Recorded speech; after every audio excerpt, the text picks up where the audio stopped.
हाँ, second is the most important cycle is a beta oxidation of fatty acid. ठीक है, तो सबसे पहले beta oxidation of fatty acid का जो साइट होता है वो है माइटोकॉन्ड्रिया। तो इनसाइड दी माइटोकॉन्ड्रिया में beta oxidation of fatty acid होगी। तो सबसे पहले फैटी एसिड का स्ट्रक्चर कैसे बनाएंगे आप, RCH2CH2COOH। एसिड ग्रुप की पहचान है COOH, ठीक है, यानी C डबल बॉन्ड OH। और ये वाली जो फैटी एसिड है इसको पैल्मेटिक एसिड बोलेंगे, और इसमें करीब करीब जो कार्बन्स होंगे वो है 16 कार्बन तक की चेन जाएगी। तो इस रिएक्शन में सबसे पहले कैसा होगा, पहली स्टेप हम साइकिल में देखेंगे, RCH2CH2COOH फैटी एसिड है। सबसे पहले इसको एक्टिवेटेड करना पड़ेगा और इसके लिए आएगा कोएंजाइम SH और थायोकाइनेस नाम की एंजाइम से ये रिएक्शन होगी।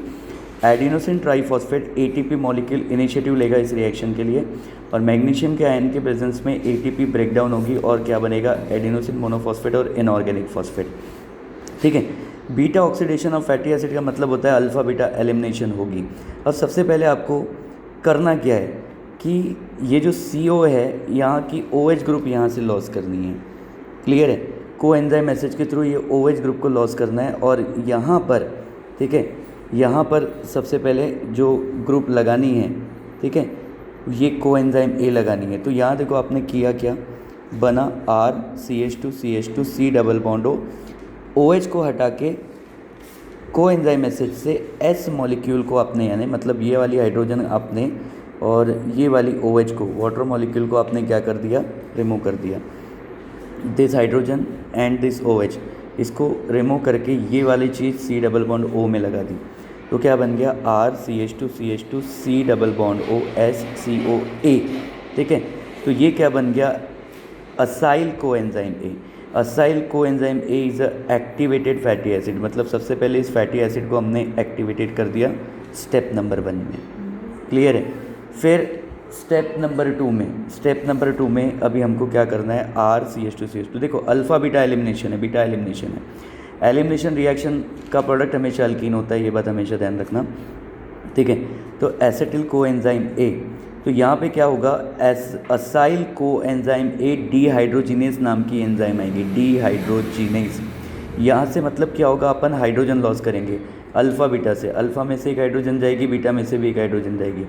फिर यहाँ पर कौन आएगा, FAD आने के बाद यहाँ पे क्या बनती है, FADH2, और ये FADH2 हमको पता है रेस्पिरेटरी चेन में जाके, ठीक है, रेस्पिरेटरी चेन में जाके वाटर बनाती है, और साथ में हमको क्या मिलेंगी, ATP मॉलिक्यूल मिलेंगी। क्या मिलेगी, ATP molecule.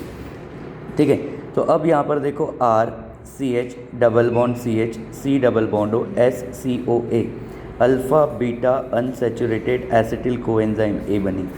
Alpha beta unsaturated acetyl coenzyme में क्योंकि अनसैचुरेशन हो गई, हाइड्रोजन आया, FADH2 बनाया।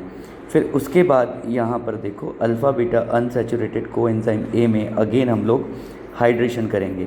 हाइड्रेशन करने की स्टेप में यहाँ पर आपको जो एंजाइम लगेगी उसका नाम है एनॉइल कोएंजाइम A।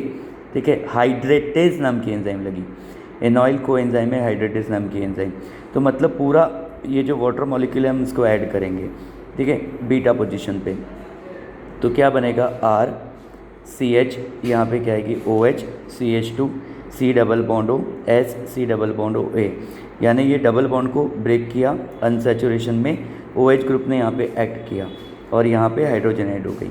ठीक है, तो हमारे पास में जो प्रोडक्ट बनी वो बनी RCH OH CH2 C double bond O SCOA, beta hydroxy acyl coenzyme में बनी। स्टेप नंबर हमारे पास में 3 हुई, बीटा हाइड्रोक्सी असाइल कोएंजाइम में। अब उस beta hydroxy acyl coenzyme A में हमको करना क्या है, बीटा हाइड्रोक्सी असाइल कोएंजाइम में डीहाइड्रोजिनेज, अगेन क्या करना है अपने को, डीहाइड्रोजिनेज नाम की एंजाइम को यूज़ करना है। और वी नो डैट कि डीहाइड्रोजिनेज का मतलब भी होता है कि रिमूवल ऑफ हाइड्रोजन। ठीक है, तो उस ग्रुप में से OH ग्रुप में से एक हाइड्रोजन निकालेंगे, ठीक है, और उसके बाजू वाले में से एक हाइड्रोजन निकालेंगे। तो यहाँ पर NAD आएगा और NADH2 से मिलकर NADH2, मतलब ये जो 2 हाइड्रोजन हमने रिमूव की, ठीक है, अगेन यहाँ पे जो हम लोग देखेंगे कि आपको क्या करना है, यहाँ से हाइड्रोजन को रिमूव करना है।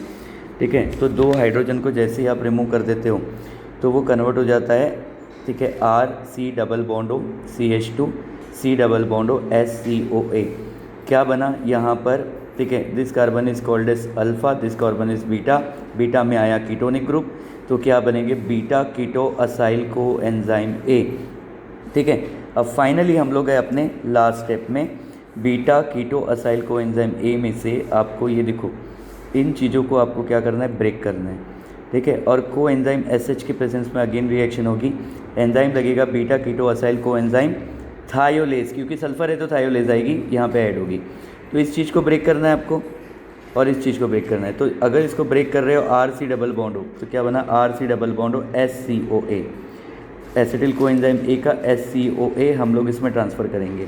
तो क्या बन गया, एसिटिल को एंजाइम में 2 कार्बन लेस हो गई इसमें।